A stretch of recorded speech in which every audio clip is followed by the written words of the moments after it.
but I'm not She sick was, anymore. she couldn't go out of the house. I coughed and I think I hurt a rib because the cough was so bad.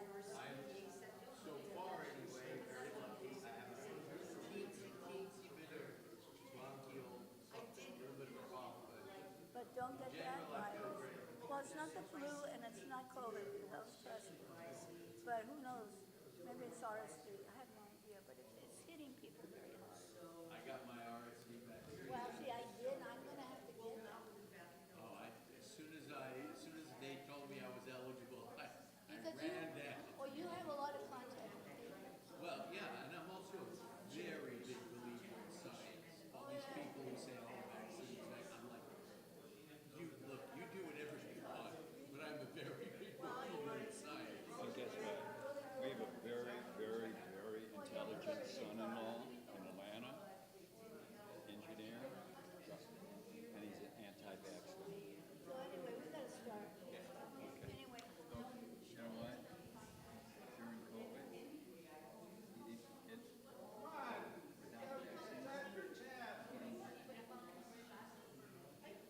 Yeah. Yeah, it's terrible. All right, everybody, let's get started. So we have a lot of people absent. Probably they're sick. A lot of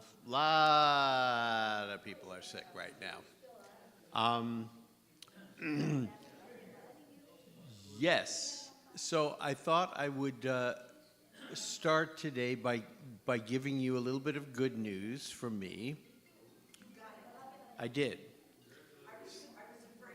So I got an email from Los Angeles Valley College last Friday asking me to become the next adjunct professor of Jewish studies there.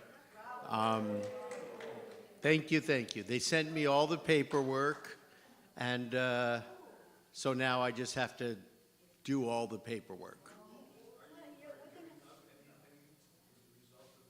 Am I giving up anything as a result of that? No. No, I'm a crazed individual.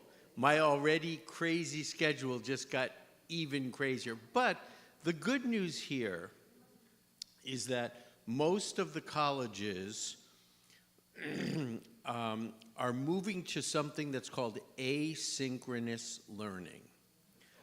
Asynchronous. Asynchronous meaning it doesn't line up in time. And I had no idea what that was, but they explained it to me that, and this is actually the way that I have been working on my doctorate for a while now. I need to create a syllabus, and I give the syllabus to the students. The students then do the work on their own and submit it to me, within a specified period of time for grading. So I don't have to teach live like this. There may be one or two times when I have to pre-record a lecture or something like that, but in general, the students do all the work on their own at home on their own time, and then I grade it. But I'm teaching Jewish history, a complete Jewish history from beginning to end. I'm teaching Jewish religion, the various holidays and what they mean in our calendar cycle, and then Hebrew 1 and Hebrew 2. So I got to brush up on my Hebrew real quick. Because I don't, my modern Hebrew isn't nearly as strong as my liturgical Hebrew. But I don't know how many hours a week it's going to be yet. And I don't know when I'm going to start yet. And assuming all the paperwork goes through, they got to fingerprint me and everything. And assuming they don't find out I'm a convicted felon or something like that, I guess everything's going to be fine and it's going to go through and then we'll figure it out. So I'm going to teach 4 classes a year, 1 each quarter. We'll go from there. I think one fall, one winter, one spring, one summer. I think. It's very non-traditional, and that's how all the colleges are moving right now, because then they don't have to pay full-time faculty, because I am brought on as an adjunct, which means part-time, basically. So they don't have to pay full-time faculty. They don't have to pay room, electricity, so they save a lot of money. And they don't need classrooms, exactly. Does it work out for the students?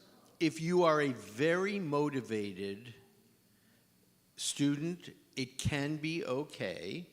In other words, so I have the very, very, very last piece of coursework for my doctorate coming up, and that class starts on February 16th. And I have already been sent the syllabus.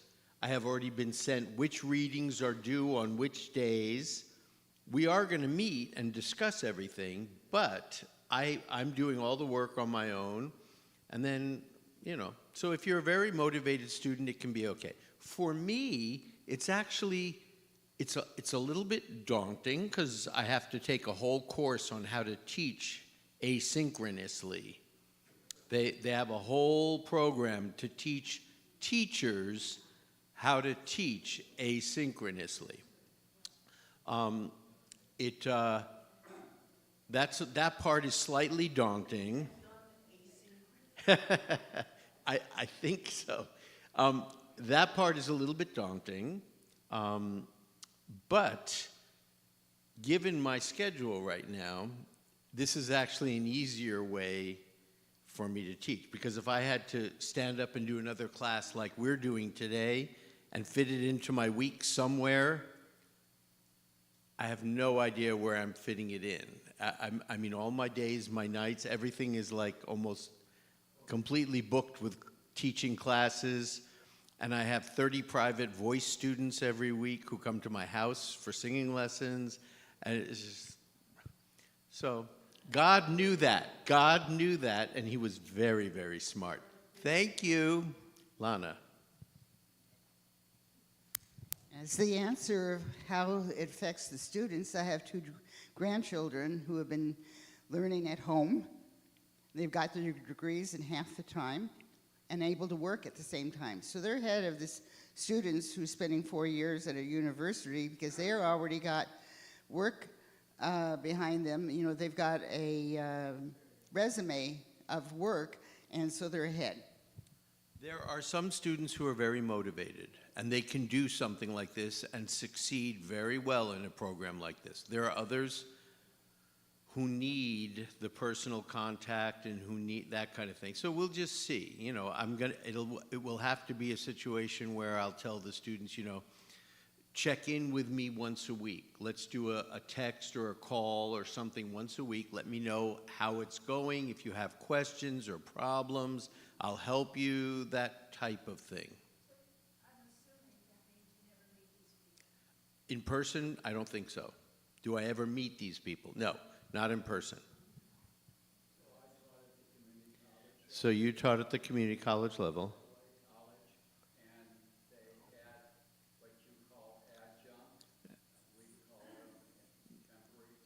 Mm-hmm. And they were paid 40% of what we were paid as regular faculty for doing the same work. Yeah.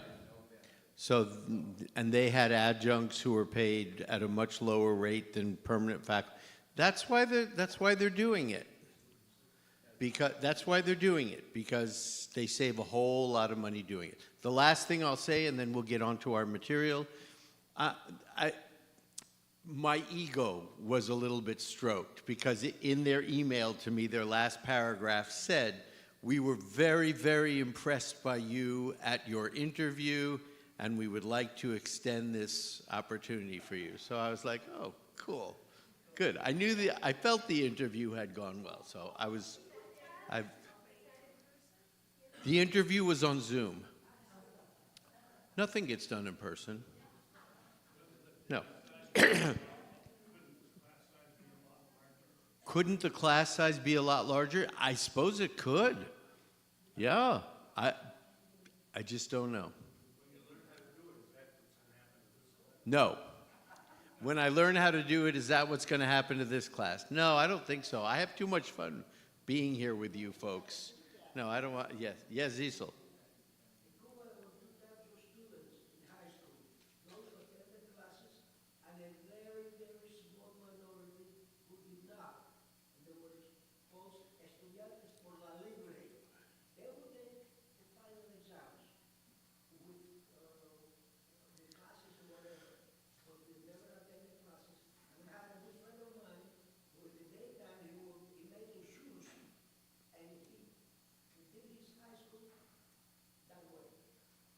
But he was able to pass.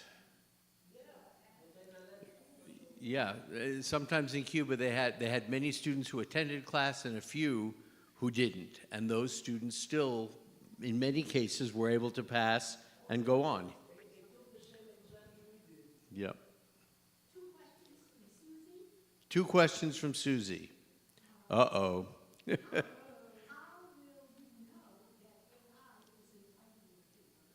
How will I know that AI isn't writing the papers? Good question. I have to find that out. You know, when I was teaching before at Los Angeles Valley College, I was very insistent on students writing their final papers. And this was way before AI, obviously. And I got a lot of pushback from the students. They wanted multiple choice questions, you know. And I said, folks, you're in college. Junior college isn't like big boy high school. It's not. It's college. I expect you to do college level work. And even if I ask them, I need a 5-page paper, and those of you who have written a number of pages, no, 5 pages double spaced is really 2.5 pages of information. It's not crazy hard at all. And a college student absolutely should be able to write. And I was so appalled by the papers that I got. I mean, I understand if English isn't your first language, okay, there's something to be said there. But I told them all, look, number one, do not plagiarize. You plagiarize, I fail you immediately, on the spot. Have somebody check your papers for grammar and spelling. Don't hand in a paper that is grammatically a mess and has misspellings. Just don't do it. Don't do it. You're in college. I expect more. Boy, they couldn't do it.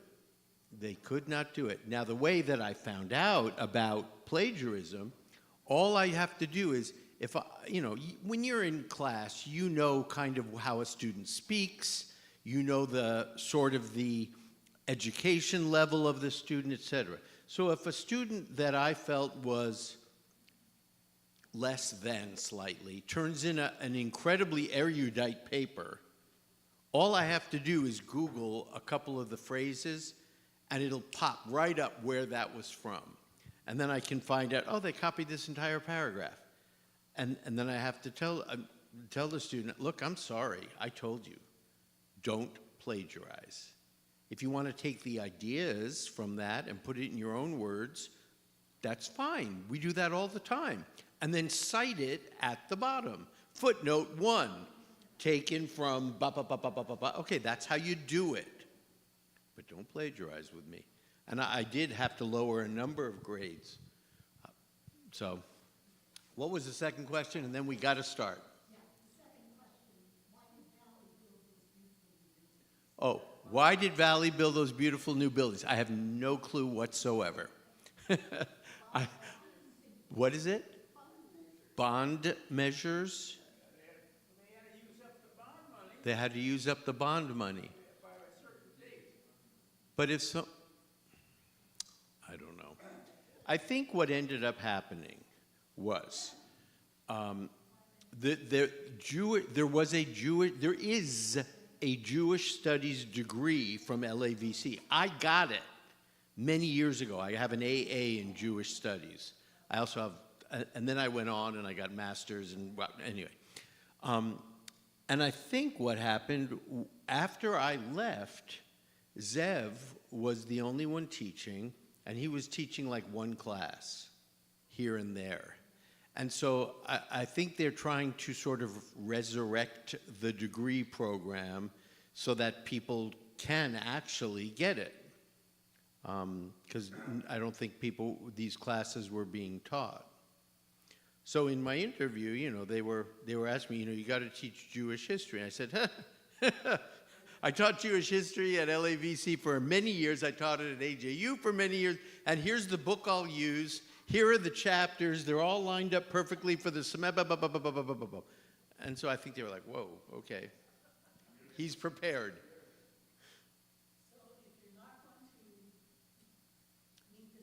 If I'm not going to meet the students,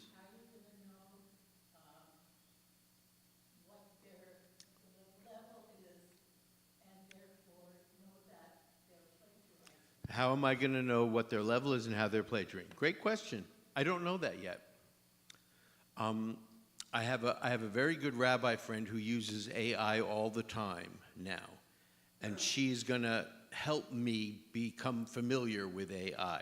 It can do amazing things apparently, and I have to see, okay, what are the benefits and the positives to this? And where could this be abused and misused as, you know, in teaching? Because I need students to do their own work. So it's a very valid question. I don't know the answer yet. Maybe I can ask AI. How do I know if you wrote this? Okay. Folks, that's right. Okay, let's go to Italy today. We got a lot of stuff to talk about. Let's go to Italy. So the Italian Jew, and the bad news for today is you have me for the whole morning. Sorry. Sorry. Okay. One of the Italian Jewish community is one of the oldest continuous Jewish communities in the entire world today. It began, there is a record, in 139 BCE, before the time changes to CE, before Jesus, 139 BCE, when Simon Maccabeus established a Hasmonean embassy in Rome to strengthen the alliance with the Roman Republic against the Seleucids. Okay, if that didn't make any sense to you, we need to unpack that for 1 second. First of all, who were the Hasmoneans? The Hanukkah people, good. The Maccabees, good. Yes, the Hasmonean dynasty was a kingdom that was established after the Maccabees come onto the scene, right? So, and this was to combat the Seleucid influence. Who are the Seleucids?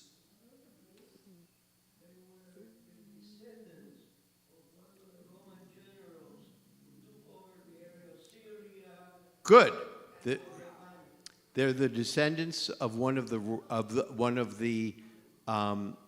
Roman generals who took over the eastern part, Syria, etc.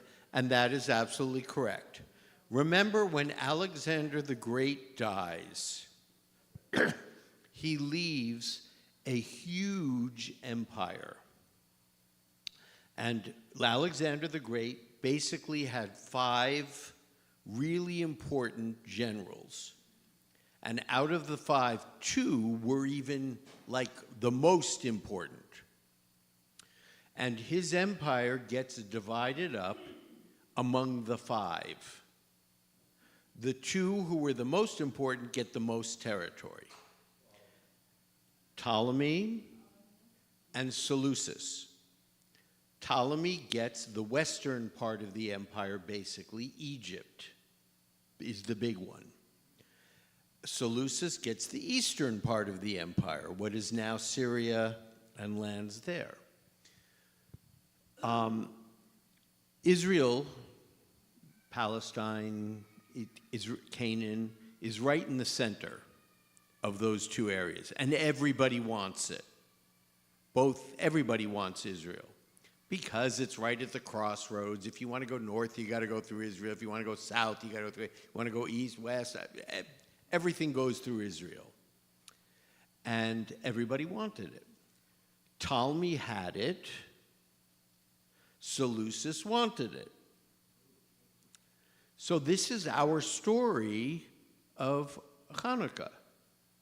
The Greek Seleucid army invades. They take over the temple in Jerusalem. Who fights them? The Maccabees. Now remember, the Maccabees were a tiny little group of conservative country priests. And they get together and they create problems for the Greek army, the Seleucid army. The Seleucid army was huge. The Maccabees were tiny. So our holiday of Hanukkah does not celebrate this huge victory of the Maccabees over the Seleucids. Not a chance. Not a chance. The Seleucid army was way too big. What it does celebrate is a tiny victory by the Maccabees to get the Temple Mount back from the Seleucid army. Now, was that significant? Oh, yeah, we got our temple back. It was great. It was big. It was cool. Superb victory. Did the Maccabees defeat the Seleucids? No, absolutely not. That whole situation is going to take another 100 years before we drive the Seleucids out. But that little victory for us was huge and hugely important. When you had first said who were the Seleucids, I said the Greek army, but it ended up being that part of the Roman, so which is it? Greek. They were the remnants of the Greek army that took over Alexander's Eastern Empire. Right. But I thought, didn't you say that it was Roman? That's what I'm just confused. Maybe it's me that just. What did I say? Did I say Roman? I'm sorry.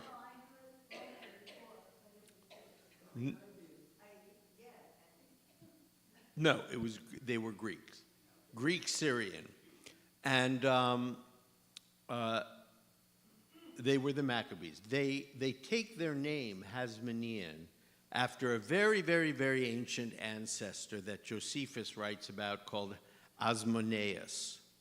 So Hasmonean, Asmoneus, and the Hasmonean dynasty basically is the last kingdom from 141 to 37 when Herod comes onto the scene. And Herod stops them. There's no more kingdom after that. Part of the problem with the Hasmoneans is that some of them appointed themselves as king, some of them were king and high priest at the same time. And you'll remember from our history, a Jewish king, to be legitimate, must descend from David. Absolutely.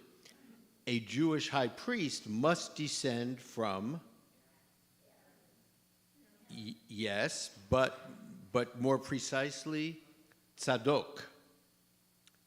Tzadok. During the time of Solomon, Solomon had a very wonderful priest, Abiathar, but Abiathar aligned himself with Adoniah, who was the crown prince. And when Adoniah tried to take over while David was on his deathbed, and Bathsheba went in and got the throne for Solomon, Abiathar was exiled. And another from his line, Tzadok, takes over. And so from then on, every high priest, in order to be a high priest, had to be a Zadokite Zadokite high priest. Okay, the Hasmoneans were not descended from David, nor were they descended from Tzadok. So they were viewed in many circles as completely illegitimate. All right. So we have this embassy in Rome in 139 BCE. Remember, the Hasmonean dynasty is formed in 141. So 2 years later, Simon Maccabeus creates an embassy in Rome to deal with Rome against the Greeks. In 150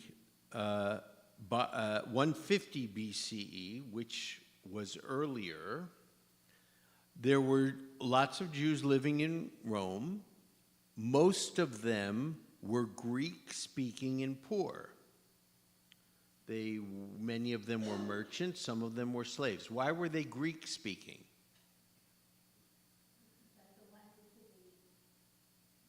Because it had been part of Alexander the Great's empire, right? It had been part of Alexander the Great's empire, so everybody was speaking Greek.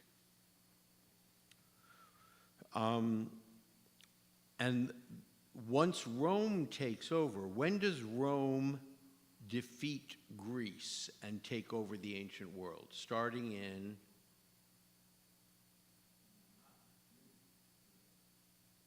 at the Battle of Actium, around 30. Around 30. Rome defeats Greece and becomes the power in the ancient world. And the Romans saw the Jews as kind of backwards people, kind of low-life backwards people. They didn't understand the religion, and they didn't see them as particularly cosmopolitan. By this time, we did not have anti-Semitism. Did not. People weren't running around being upset with Jews over one thing or another. They were just another group of people in what was now the Roman Empire. When Julius Caesar comes along, Julius Caesar lived 100 BCE to 44 BCE. Remember the Ides of March? So it's very easy for us to remember, 100 BCE, okay, that's an easy number, or 50 BCE if you want to be a little more precise. That's Julius Caesar. He was friendly to the Jews. The Jews liked him. And the Jewish society in Rome was basically organized. There were several synagogues. There are tombstones from that era that have menorahs on the top, so obviously we know that they were Jews. What is the difference between a menorah and a Chanukiah? Shamus, good. So a menorah has 3, 3, 1. A Chanukiah has 4, 4, 1, right? The symbol of Israel is the menorah, 3, 3, 1. If you see on the shield of the official shield for Israel, it's a menorah. Okay. So moving into CE now, crossing over from BCE into CE, we had the Jewish revolts of 66 and 132. 66 is Masada. 132 basically is Bar Kokhba. Sure, going back to the menorah. So the question is, when do we light the menorah as compared to the Chanukiah?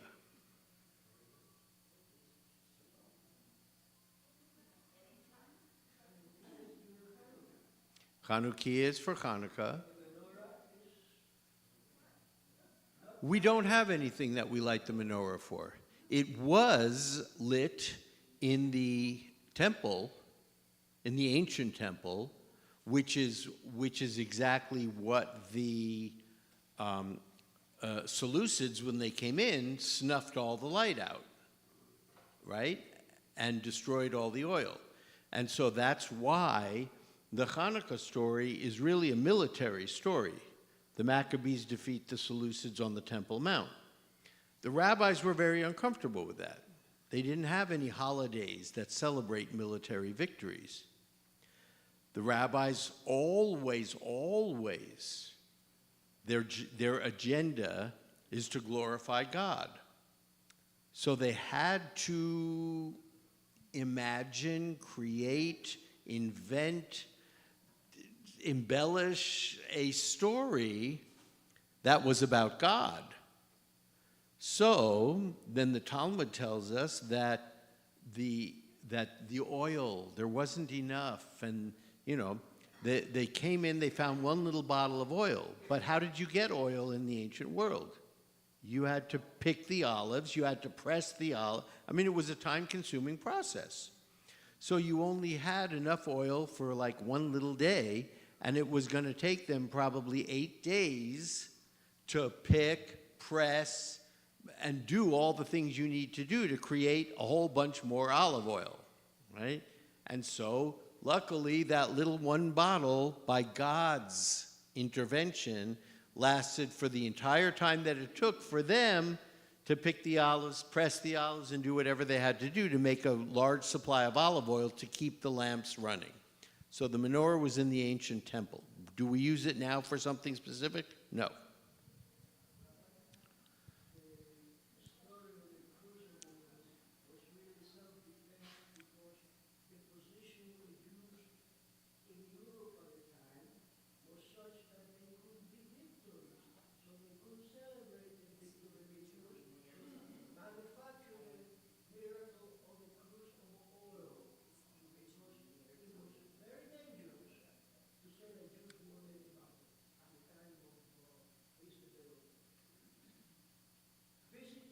Wait. Can you come up here and say that? I'm not sure I understand specifically, but I think I do.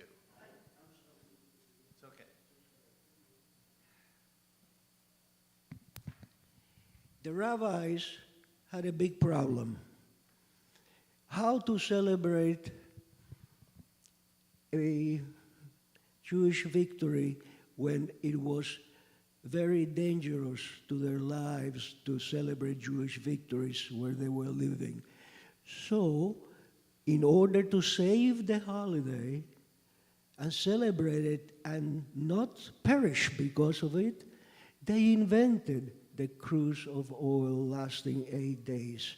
But basically, it's a celebration of a victory and the saving of the temple, and Jews could not safely do that.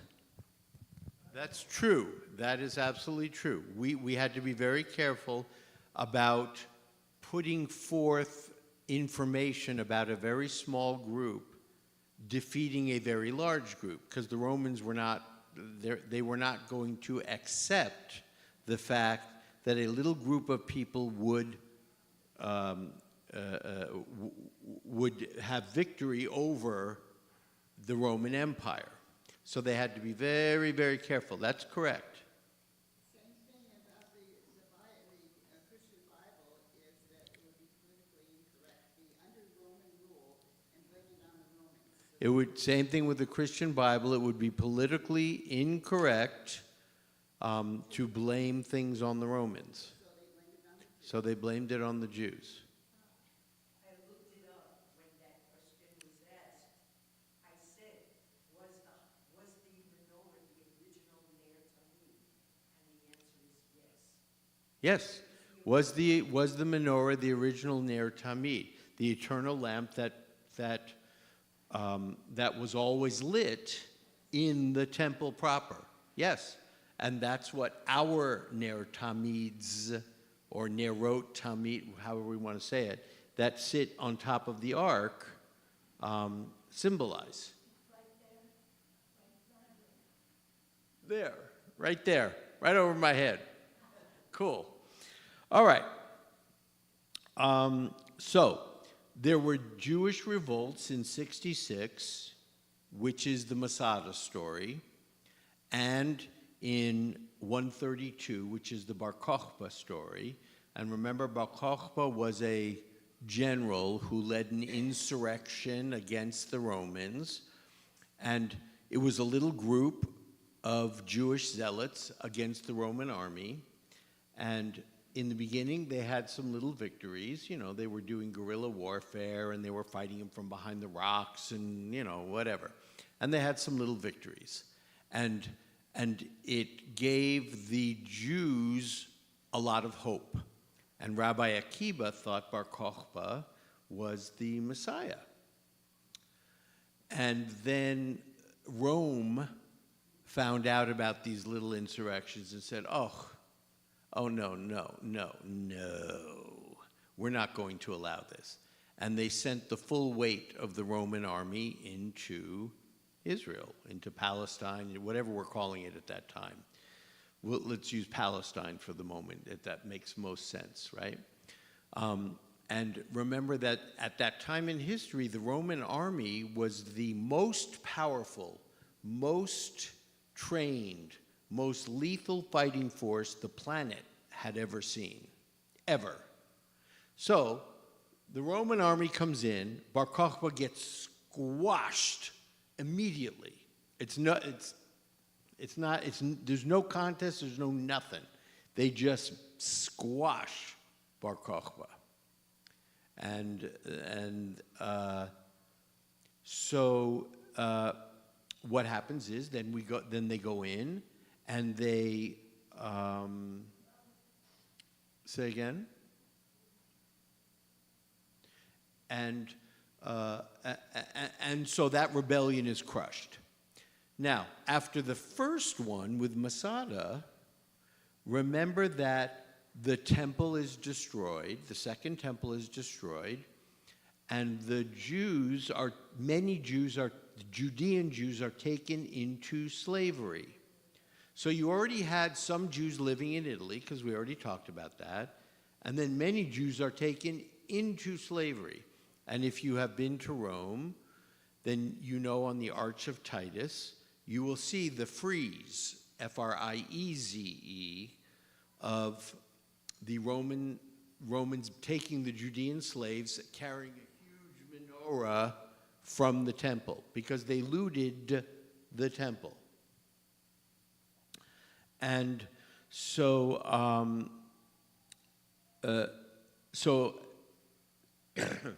the Jews then, who are living in Italy, the Jewish community in Italy, are charged a tax.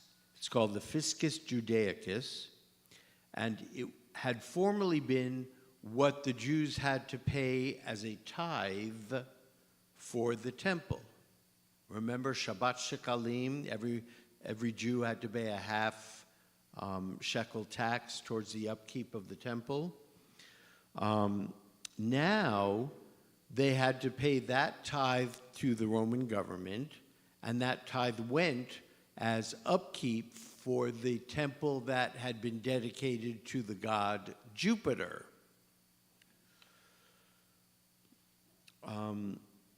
So at this time, there were also scattered smaller communities in southern Italy, in Sicily, in Calabria, and a place called Apulia. And Jews at that time, this is the early part of CE, lived in both urban and rural settings, and their communities grew. They were living in peace. It was a good time for Jews. And then Constantine comes along in 313. And basically the year 300. Constantine, 300. And Constantine converts to Christianity himself. And he issues the Edict of Milan, which says basically that Christians should be tolerated and Christianity should be tolerated. Remember, before that, Christianity was not tolerated. What was happening to Christians? They were being persecuted in the Colosseum, right? They were getting thrown to the lions, right? Yeah, so in 313, he issues the Edict of Milan, which says no more of that. were going to tolerate Christianity, as he himself had become a Christian. From what? From being a pagan. Sure. Yes. Yes. And from that time on, the Jews' position in society steadily declined. And there were oppressive laws that were instituted.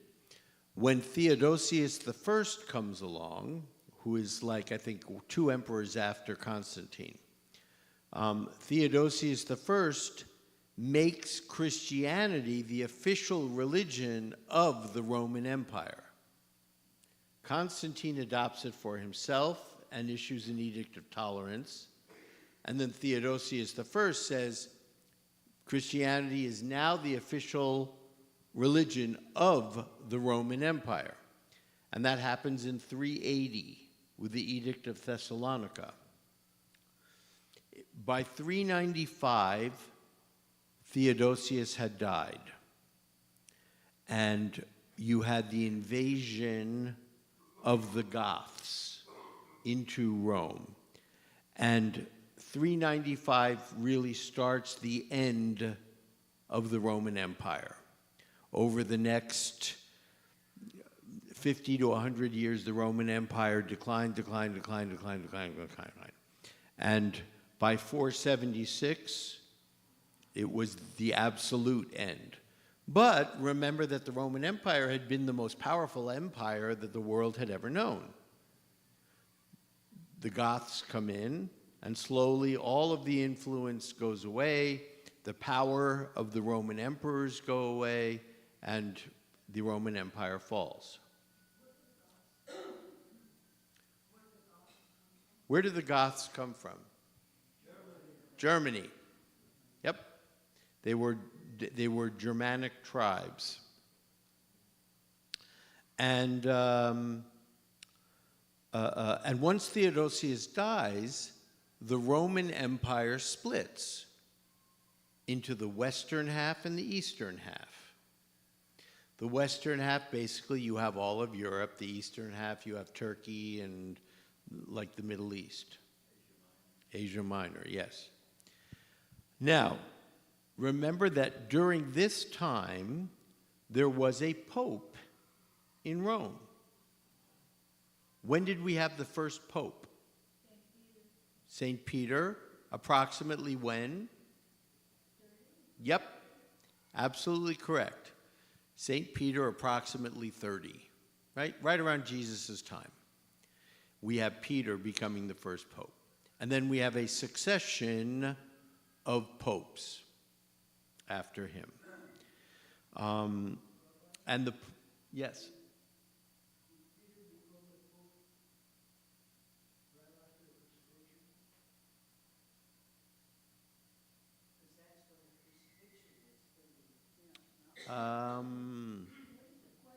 Did Peter become a pope after the crucifixion? Yes? Okay, I didn't know the answer to that. So good. Thank you, Rosalie.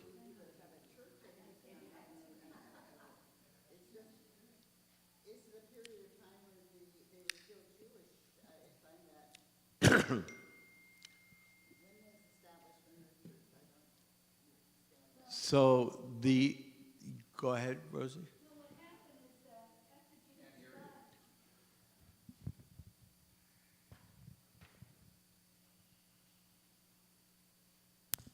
After Jesus died on the cross, and all the apostles split up, and they went to different parts of Asia Minor, and Peter went to Rome in order to, I guess, establish the church there, and he became the Pope, and Peter's named the Rock, and that's what Peter means. So, I mean, he was the main disciple of Jesus. Don't call him Christ, but because that's another term that we don't really use as Jews. But the whole point is that Peter went to Rome, and then there's St. Paul. He came much later because he was not an original apostle. But he established the church of Christianity in Asia Minor, pretty much. Good. That's exactly correct. So remember, Paul comes around 30 years later. He's executed in the year 60. So that's how we can reference Paul. He's executed in 60.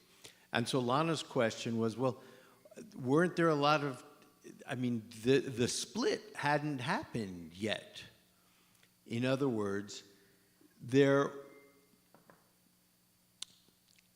Jesus's congregation was primarily Jews. Jesus was a rabbi who was preaching Judaism to Jews. His Judaism was not approved by the hierarchy in Jerusalem. Caiaphas, the high priest, did not like Jesus's ministry, shall we say. So Jesus was teaching apocalyptic Judaism, meaning that for Jesus, the end of the world was coming, and people needed to get themselves prepared.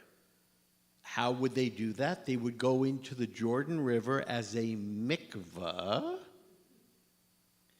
and cleanse themselves and prepare themselves for the end of the world. And Caiaphas was like, oh, no, stop that stuff. No, absolutely not, no. He was old school as the high priest of the temple, and Jesus was a rabble-rouser. And he was making life a little difficult. So Jesus is preaching to Jews. At some point, Paul comes onto the scene, and Paul abrogates. He gets rid of, basically, Torah law. And he says, look, folks, Jesus' life meant something different.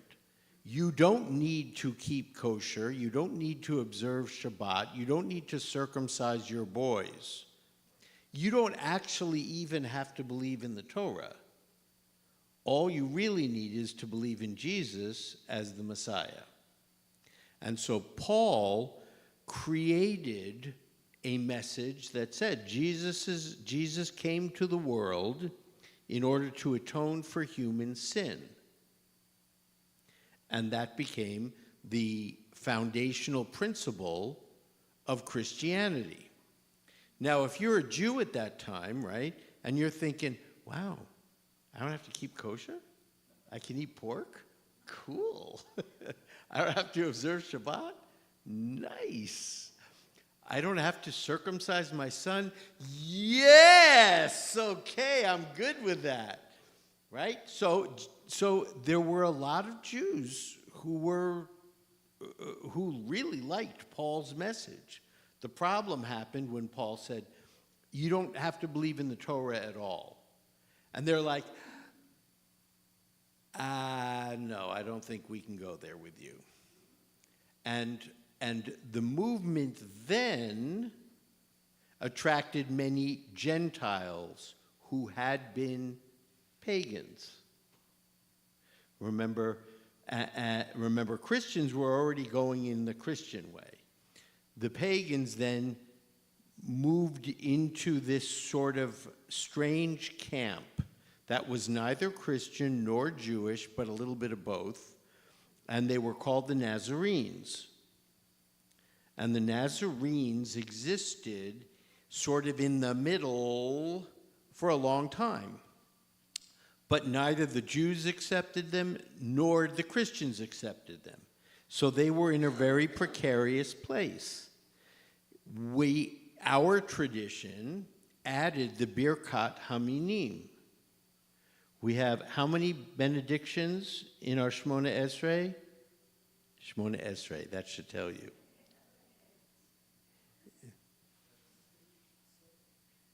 And so we added a benediction, the Birkat Haminim. which was against basically the Nazarenes because they wanted to come to Jewish services. And those leading the services said, hey, no, no, no, no, no, no, no, no, no, no, out, out, out. You don't belong here. You're not one of us. You're a heretic.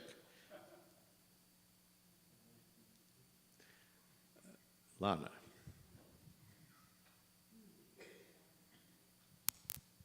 There's another element to this mixture.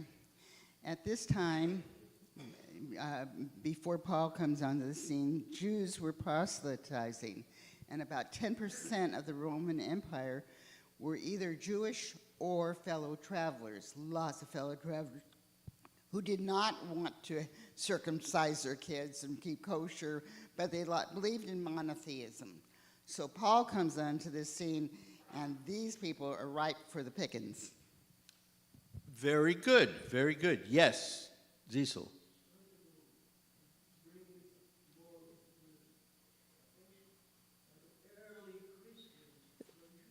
The early Christians were Jews, yes, they were. And then at some point, those who identified more with Judaism fell out of the movement, and those who identified more with Christianity stayed with the movement, and we have the beginnings of the split between Judaism and Christianity.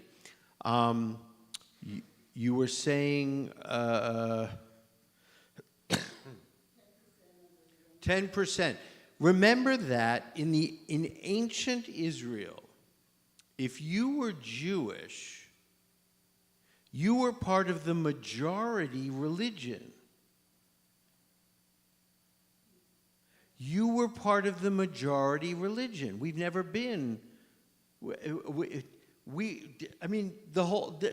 Jews everywhere, right?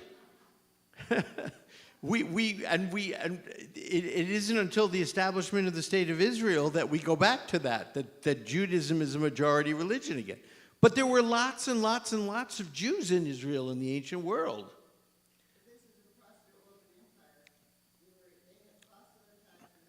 And to Lana's point, we were a very proselytizing religion early on.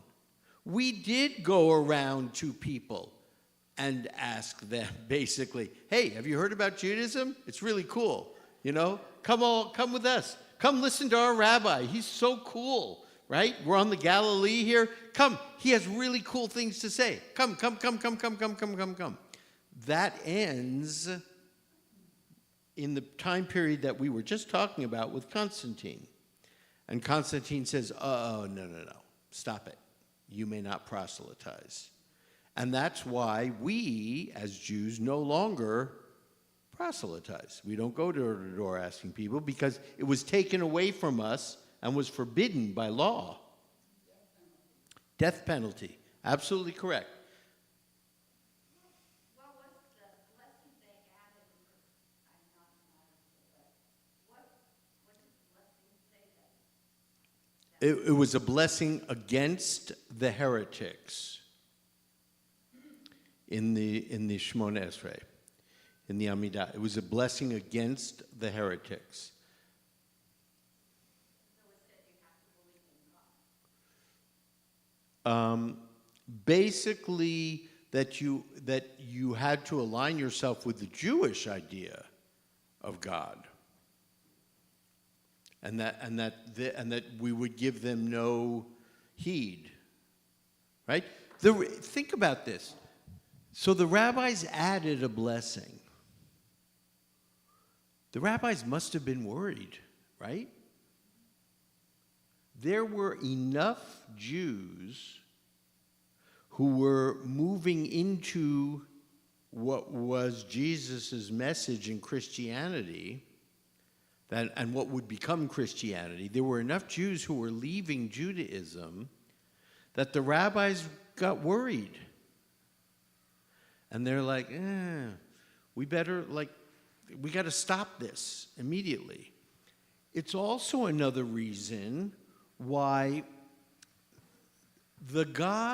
our God in the Torah can be both loving and can be both loving and very, very punishing, right?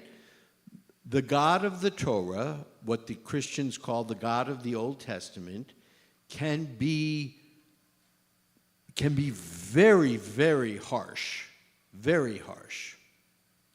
Now, Christianity comes along, and the essence, it's not precisely the essence, but we can say the major attribute of God is love. God is no longer this harsh, punishing God. God is a God of love and forgiveness and caring and kindness. And so if you're a Jew in the ancient world and you're like, okay, harsh God, love. Where am I going? Love. And a lot of people were attracted to that message, right? Christianity grew very, very quickly because people were attracted to that message. So the rabbis looked at that and they said, oh, okay, we're losing. We're losing lots and lots and lots of folks to Christianity, or at least enough folks to get us worried. So what did they do? They toned down God's image greatly in the Talmud. The Talmud presents God, yeah, he's punishing, but he's really, really nice too. He's really sweet and kind and merciful and caring. So when we, for instance, on Saturday mornings, Av harachamim Heitiva vertzon ka'etzion, Av harachamim, Father of mercy. That's a rabbinic designation, a rabbinic name to God, Father of mercy.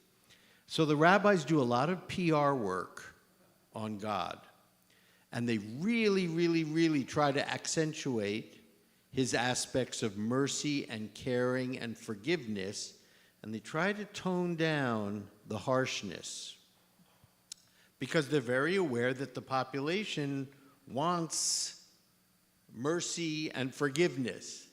They don't want harshness. You're a Jew under the Romans, right? The Romans are the Romans have their thumb on you. And the last thing you want is, my God is really harsh on me. If I don't do exactly what God says, I get punished terribly, right? You're already oppressed. You're already feeling horrible. It's like, oh God. What you want is the promise of a God who is merciful and caring. So for instance, when the temple is destroyed, when the first temple is destroyed, and the people are sent into exile, how do the rabbis talk about that? Because basically, the temple being destroyed was a punishment from God. A punishment for the Israelites having engaged in the three worst sins of Judaism: murder, idolatry, incest. And so what do the rabbis do with that? They say, yes, that's true, that's true, that's true. But our God is so merciful, and he loves the Jewish people so much. What did our God do? He went into exile with the Jewish people to be with them, to watch over them, to suffer with them until they return. That's our God. He went with us. He cared about us. He loves us, right? He was so mad at us that he allowed the Babylonians to destroy the temple, and that's it. You know, you're going into exile. You don't want to hear that. God's really mad at you. You know, you send your kids to their room because they misbehaved. you don't want to go into that room and start, right? If you're a loving parent, you go into the room, you sit down with your kid, and you say, look, this is what you did. And you have to know it's not okay. And that's why you're in here. And once you have a chance to think about this for a little while, once you have a chance to decide that you want to make a different choice next time, then you can come out and we can go back to what you were doing before. I mean, I think that's, a lot of us would kind of sort of agree, a loving parent would have some type of an interaction, sort of kind of like that, rather than you go in the room and you start screaming at the kid. That doesn't help anything. They're a kid. They do stupid stuff. Okay, there was a question somewhere. But all you have to do is read the parsha that you just recently read, where the Pharaoh was ready to let the Israelites go, but God hardened his heart. Why did God, think about that. Why would God harden his heart? To make it even worse for them. In other words, it's not enough that the Israelites would leave. God wanted to really punish the Good. So the question is then, all you have to do is go back to a Parsha before Bo and understand that God hardens Pharaoh's heart, which is an incredibly difficult piece of information for us as Jews. Because if God hardens Pharaoh's heart, then Pharaoh had no ability to decide for himself what he wanted to do. The text sort of reads, doesn't say it, but it kind of sort of hints that after those first plagues, Pharaoh was about ready to say, oh, okay, fine. Okay, yes, go, get out of here. And so just at the time when Pharaoh might have been ready to let them go, God hardens Pharaoh's heart for the last ones. And he says, no. And Pharaoh gets even angrier. And so one idea, which is absolutely correct that you just said, is that God said, oh no, you're not getting off that easy. No. I'm going to make this so bad for you because you've made it so bad for the Hebrews. That is one idea, absolutely correct. There are a number of other ideas because it's just very, very problematic idea that God would harden Pharaoh's heart. God may have, Pharaoh really wanted to do that, and so maybe God just made it possible for Pharaoh to be meaner than he had already been. Okay. So, Rabbi, can we take a brief 5-minute break? Yes, absolutely. 5-minute break.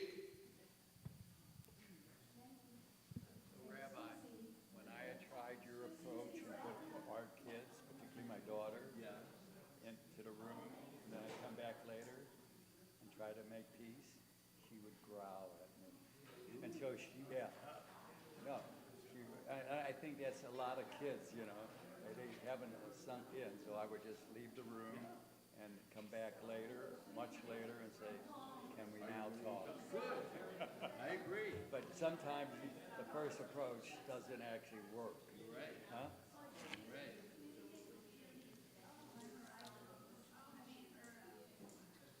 And I taught for 30 years at East LA College, and I love being with the students, interacting with them, and getting to know them. And absolutely, Zoom is a very convenient way of doing things, but it doesn't allow a personal interaction. Yeah. But you know what? I'm so glad I taught at my time. Maybe I'm an old timer, but personalities come out and Yep, I hear you.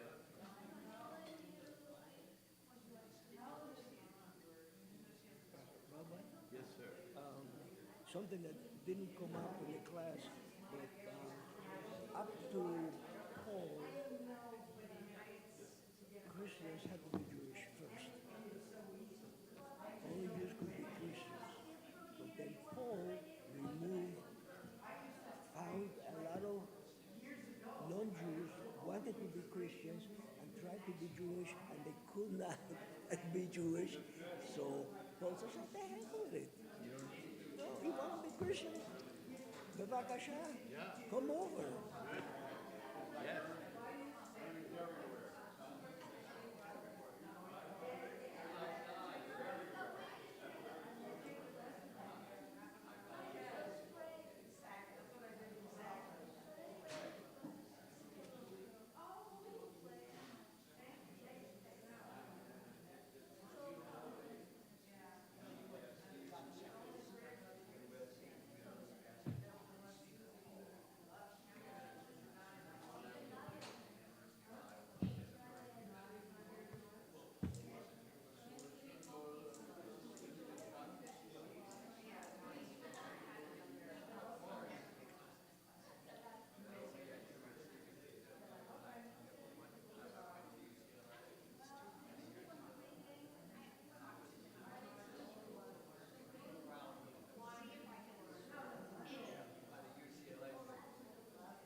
Okay, everybody, let's begin to come back.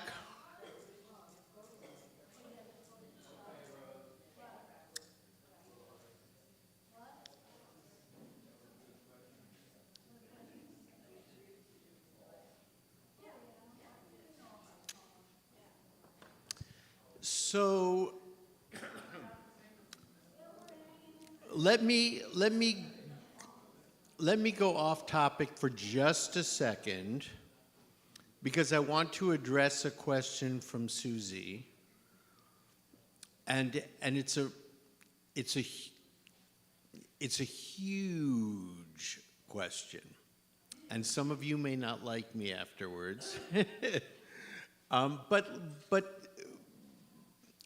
let's talk about it for a second. So Susie's question is, well, basically it's hard for me to know what to believe.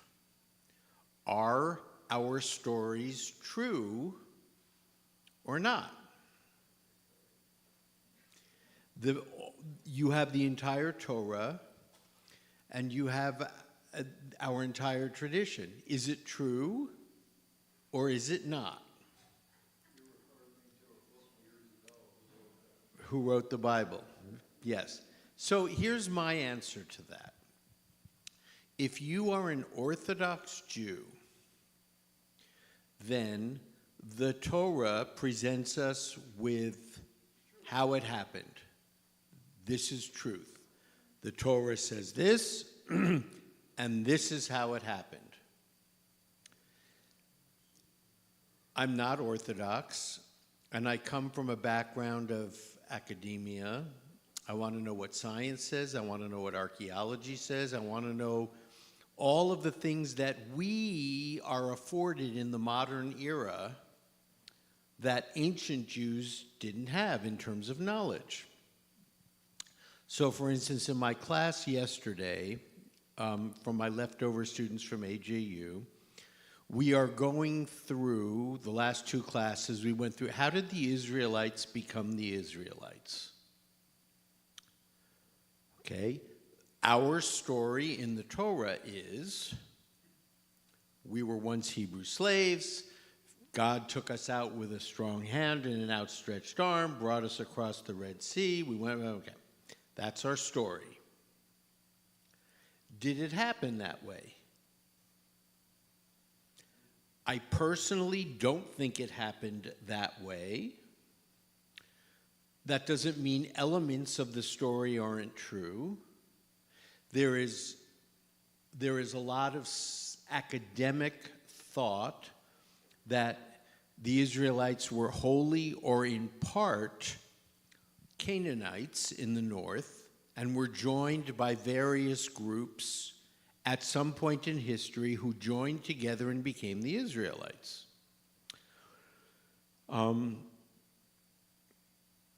So in that case, in terms of Richard Elliott Friedman's theory, the Levites were the ones who were left in Egypt, and they left Egypt in an exodus. So, is it possible that there was an exodus? Maybe it didn't happen exactly like our story says, but there was an exodus of some kind, yes. And when our group became a group, they embellished a little bit, they sensationalized it a little bit, and they said, okay, you guys over there, you came out of Egypt, but you know what?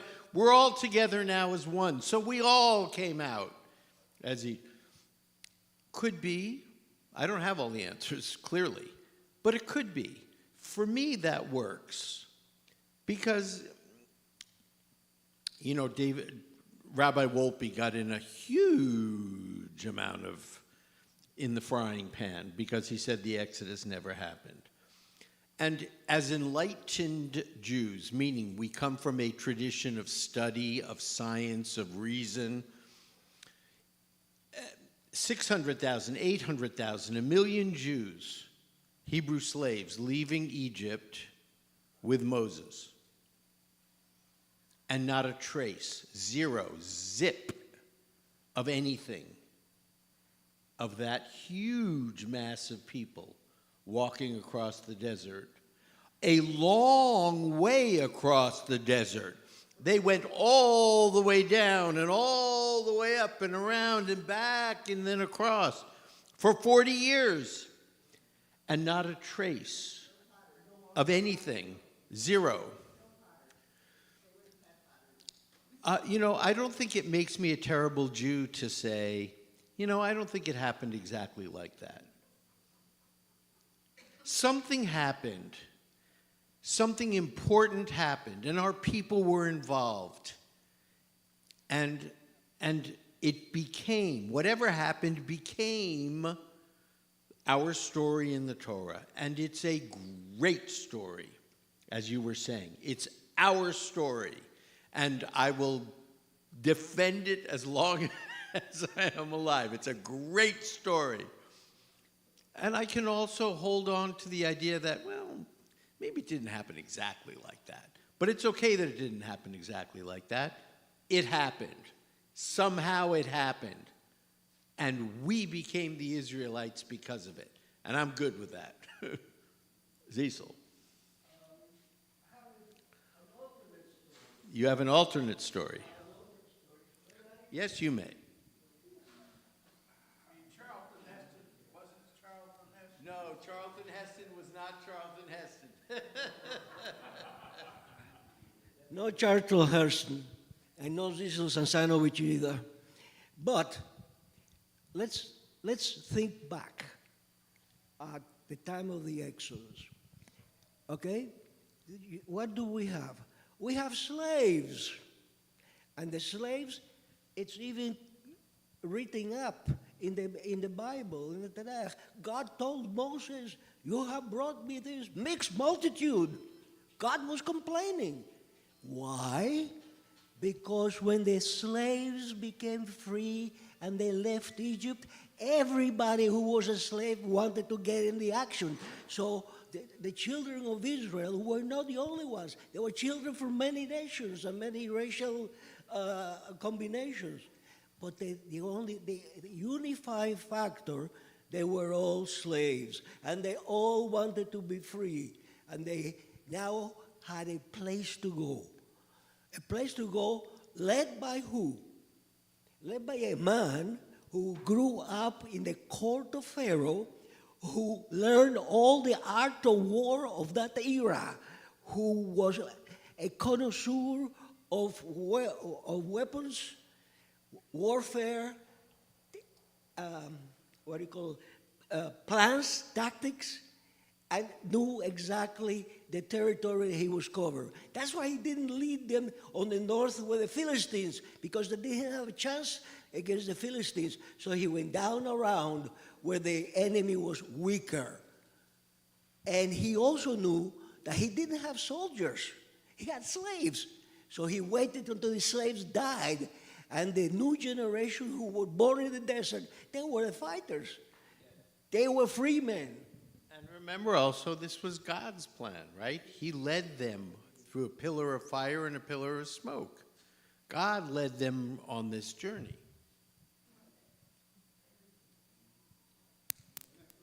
Okay, I've probably taken at least 500 hours of archaeology courses at the AJU and read many books, and I've come to some conclusions that may be wrong. They're just Lana Tuller's theory. Most of the stuff that's happening prior to the Exodus is not going to get written down because people were basically illiterate unless you were a Egyptian scribe. That's about the only people who could write. Maybe Moses could write, I don't know. But so we were a group of people who had legends.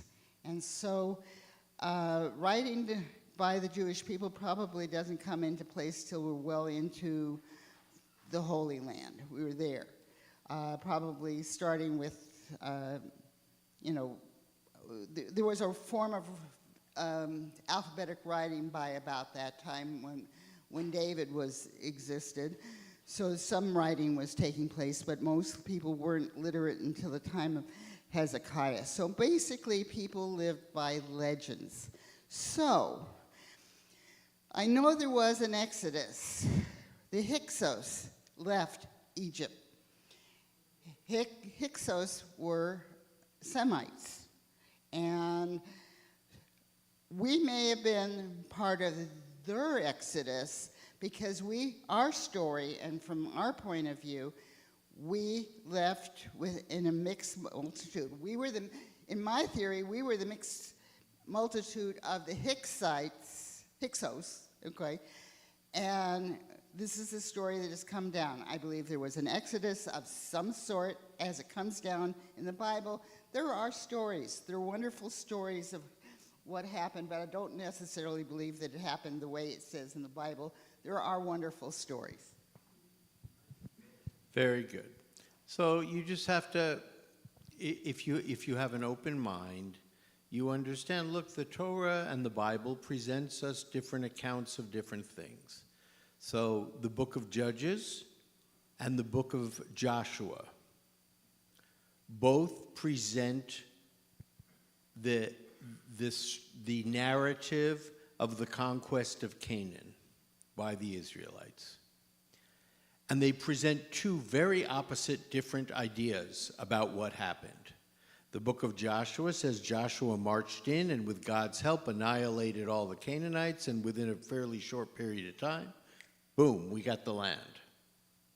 The book of Judges say, oh, this took a while. You had a number of different judges who arose over the period of time. Cities were destroyed, cities were reconquered, cities were destroyed, and over a lengthy period of time, the Israelites possessed the land of Canaan. What does archaeology say? Archaeology says the book of Judges is probably more correct, that it took a long time for them to possess the land. It was not easy. It was 2 steps forward, 1 step back. But over time, they got it done. So we say, well, which is true? Two different accounts, and the science, the archaeology says probably the book of Judges is more correct.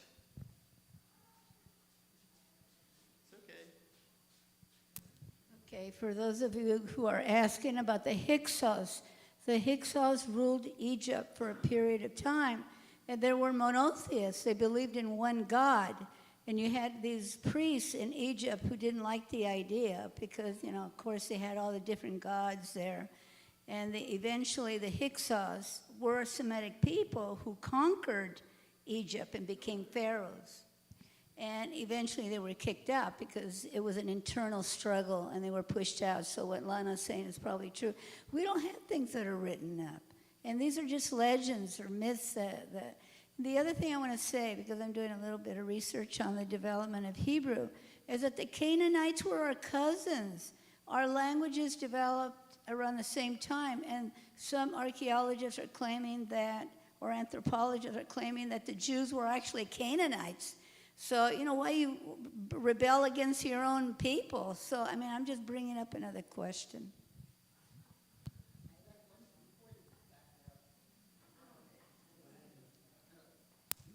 There was one more thing I wanted to say. So archaeologically, everything from about 1000 CE, from the time of David on, is pretty much been substantiated by the Bible, but from our point of view. Okay, really good, really good. So the Hyksos took over northern Egypt for about 100-year rule, after which they were driven out by Egyptians. And the pharaoh Ahmose I is the first Egyptian pharaoh to take the pharaohship back, the pharaonic throne back from the Hyksos. And so when we're looking at the line in the beginning of Exodus, a pharaoh arose who knew not Joseph. It's a really problematic statement. How could a pharaoh arise who didn't know Joseph? What? How could that be? If the pharaoh of the Exodus is Ramesses II, Yul Brynner, then, then, then Ramesses' father was Seti the First, and there was a long line of pharaohs back. How could you not know who Joseph was? He was a very, very, very important man in ancient Egypt. On the other hand, if you're talking about a 100-year rule of the Hyksos, once a new pharaoh comes onto the throne after the Hyksos rule, it's very possible he would never have heard of Joseph. You tend to erase the history. Yes, that's very possible. So that presents problems both ways, either an early date for the Exodus or a late date. Okay, wow. We're talking about Italian Jews, but we always get into great discussions, which I love because it's all good and it's all part of our history. All roads lead back to Rome. Good, very good. So where we left off was the invasion of the Goths and the Roman Empire falls.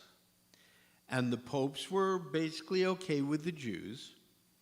Italy then is taken over by the Lombards, who were another German group, another German tribe, and ruled between 568 and 774. And things for Jews at that time, it was a peaceful time. Pope Gregory I, right around the year 600, issues a letter of protection for the Jews, and the Jewish communities are doing well. It's a time of peace. It's a good time.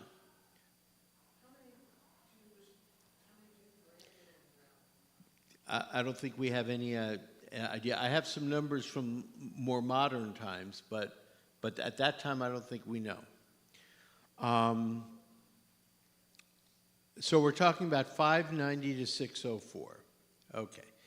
And Italy at the time was more hospitable to Jews than Northern Europe.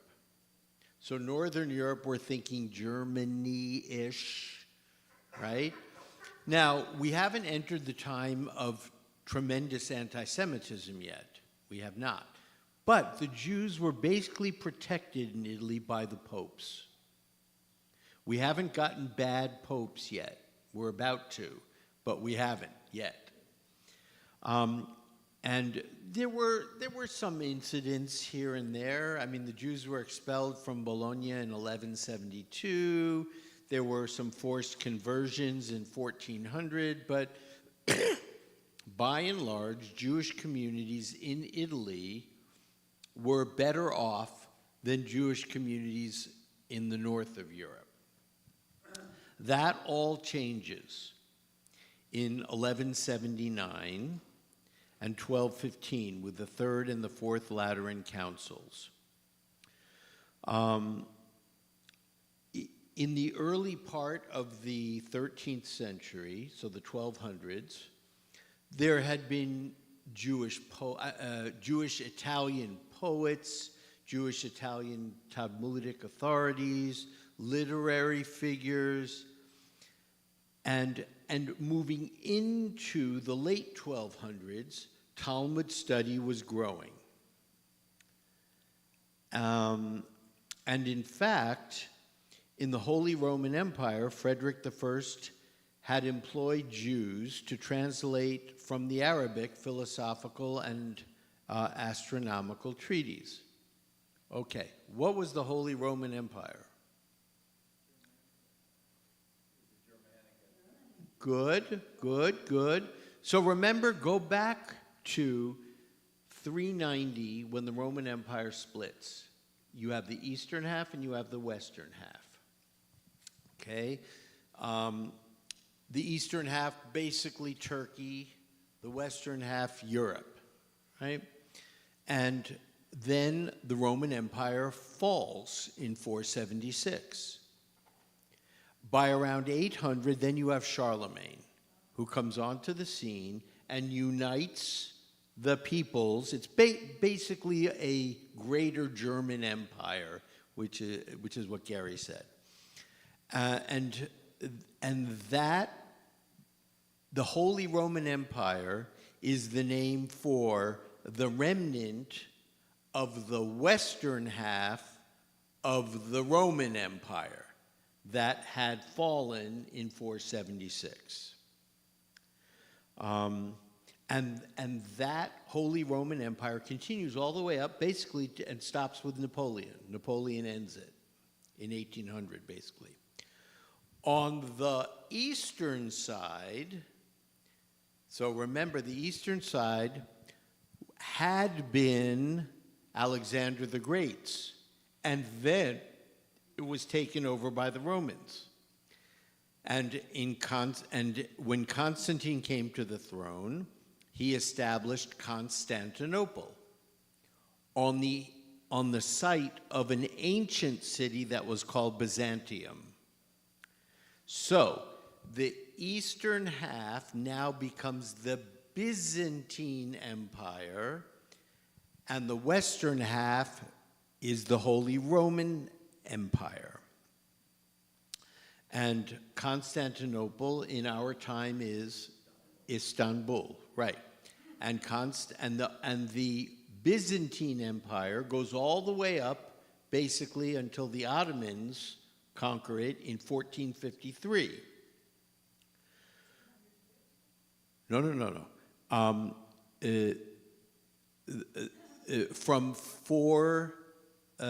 From approximately 500 until 1453.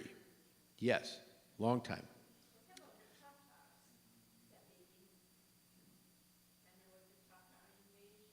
When was the Tartar invasion? You know what? I got to look that up. How much? 14th? 13th century. 1200s. I will look that. The Khan group, I mean, his sons and grandsons were conquering Asia Minor. I'll get a little bit more information on that. Thanks. That was the Ottoman Empire that came in 1400. Right. Correct. And remember that the Byzantine Empire was a Greek-speaking population all the way back from when Alexander had it. And during this time in Italy, Jewish literature and poetry flourished, and things were good until Pope Innocent III happens. He's 1198 to 1216. So basically 1200 is the turning point. And Pope Innocent III establishes the Fourth Lateran Council, meaning an ecumenical church council. And what happens? Jews are condemned for usury, charging excessive interest. Jews are ordered to pay a tithe. Jews have to wear distinguishing clothing in the same way that at that time Jews had to wear distinguishing clothing in Muslim countries as well. So he was not so innocent. No, he was not. You couldn't hold office. There were a number of problems that the Jewish position in Italy began to decline in a big way. But Innocent also, in the beginning, felt that Jews had a special part in the divine plan, and therefore they needed to be protected. Does that sound familiar to anybody? Why? What else does that sound like? Jews had a special part in the divine plan and need to be protected.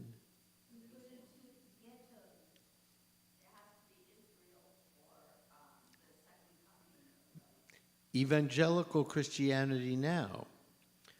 The reason why so many evangelical Christians support Israel is because they need Jews to be there, so when Jesus comes back again, we will basically witness that we were wrong the whole time. Yes, that is absolutely truth. And it is preached all over in evangelical communities. He then changed his policies, and his policies became very, very bad towards Jews. And Jews suffered under the successive popes. So Pope Innocent III, basically 1200, is the turning point. We were doing okay until 1200, and then it was all downhill after 1200. What influenced Innocent? Who was Innocent? I just wonder if there was some influences there. What influenced Innocent? No, Innocent goes down as one of the most influential popes in all of Christian history.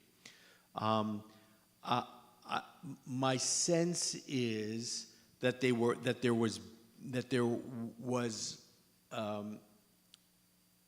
that he was more looking at traditional Christian orthodoxy and problems surrounding Jesus' death, and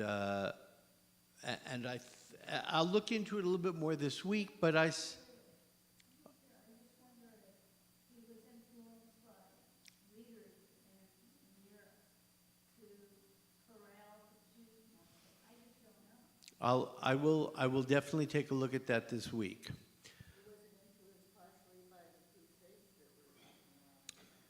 So Lana brings up a good point. 1200, we're in the middle of the Crusades.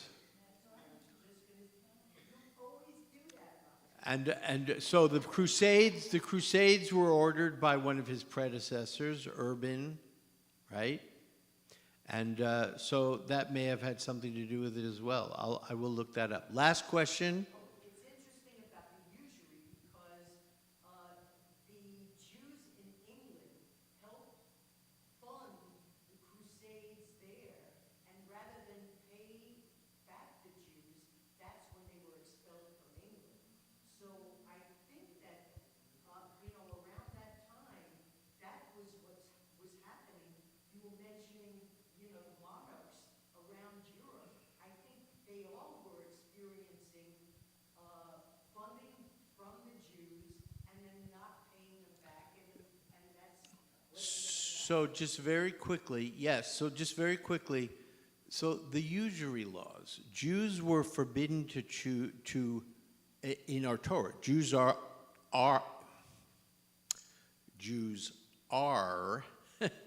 forbidden from charging interest from other Jews. And the Christian nobles said, okay, but Jews can charge interest from Christians. But the nobles wanted more and more and more money from Jewish creditors, so Jews had to increase the amount of interest they were charging. But then the nobles got annoyed because the people were rebelling about how much interest the Jews were charging. And that became a huge problem. And so with the Pope saying, Jews, you can't charge so much money. And then the Jews are caught in the middle. Well, I can't charge so much interest, but you want me to pay you back more than I paid you back last month, but I can't charge more interest in order to do that, but you want your money, and they always get caught in the middle. And they weren't allowed certain jobs, only jobs that involved usury. Yes, they weren't allowed certain jobs, only jobs like money lending. But it is a fallacy for us to think all Jews were money lenders. No, absolutely not. I mean, some Jews were money lenders. Other Jews were poor. They didn't have money to lend. I mean, anyway. All right, everybody, I got to let you go. You're very welcome, and I will look forward to seeing you next week. We'll continue. Congratulations on your Thank you, thank you, thank you.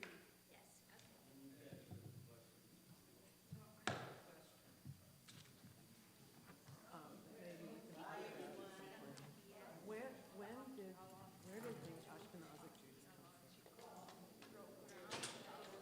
Because they were of the Jews stayed around the Mediterranean. Ashkenazic Jews were, so the country that we call Germany was, the name of that country was Ashkenaz. Right. The term now applies to Eastern European Jews. And in 1400s, nobles in Poland enticed. So they were initially, they were coming from They were coming from Western Europe bringing experience with a mercantile economy to Poland, which had had so it was, we were all one, we were initially all one group of Jews. Right, so they became part of, and so when did that happen? There were, I mean, did Jews go to Germany at the same time that they went to the,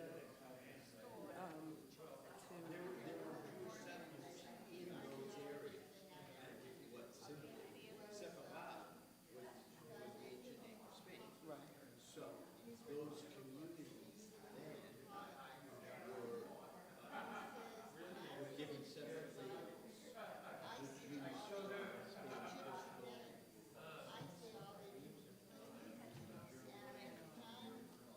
And so at the same time that the Jews were expelled from Israel, they went, did they all go to, well, they were conquered and had to taken out of Israel. Yes, okay, so after the destruction of the temple, Jews dispersed All over the All, so they did go into Germany at that time. Okay. communities in Northern Europe were called because they had many different cultures at once. Yes, definitely. Very quickly, I looked up why was Pope Innocent. Why was Pope Innocent so much against the Jew? I looked AI. I sent it to you. You can look it over. Yeah. Somewhere in the Middle East, they covered all the land, but they didn't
That's not the